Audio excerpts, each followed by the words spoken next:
Have you ever wondered why some people crave constant reassurance in relationships while others seem completely detached? Or why some fall deeply in love but pull away when things get too serious? It turns out the way we love, and sometimes the way we struggle to love, has a lot to do with something called attachment styles. It all starts in childhood. When we're young, we learn what love feels like through our earliest caregivers. Were they responsive? Distant? Unpredictable? These early interactions shape how we connect with others as adults. Psychologists call this attachment theory, and it explains a lot about why some relationships feel so complicated. There are 4 main attachment styles. Let's break them down. First, secure attachment. This is the ideal. People with secure attachment grew up with caregivers who were consistent and supportive. As adults, they're comfortable with intimacy and independence. They don't play games and they trust easily. If you feel safe in love, can communicate openly, and don't obsess over texts left unread, congrats, you're probably secure. Next, anxious attachment.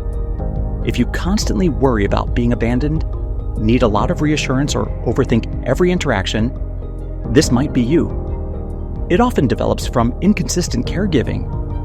Sometimes your parents were attentive, sometimes they weren't.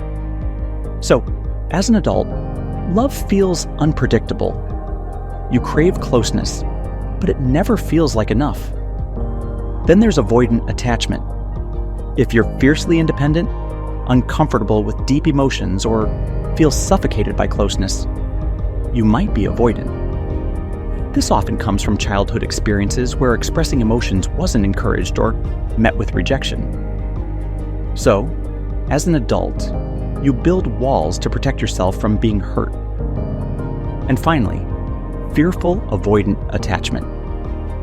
Also known as disorganized attachment, this is a mix of both anxious and avoidant styles.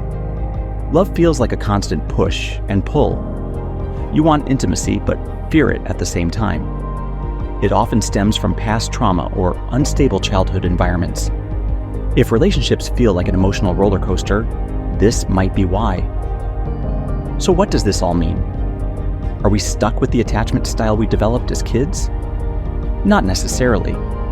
The good news is, attachment styles aren't fixed. With self-awareness and effort, you can move towards secure attachment.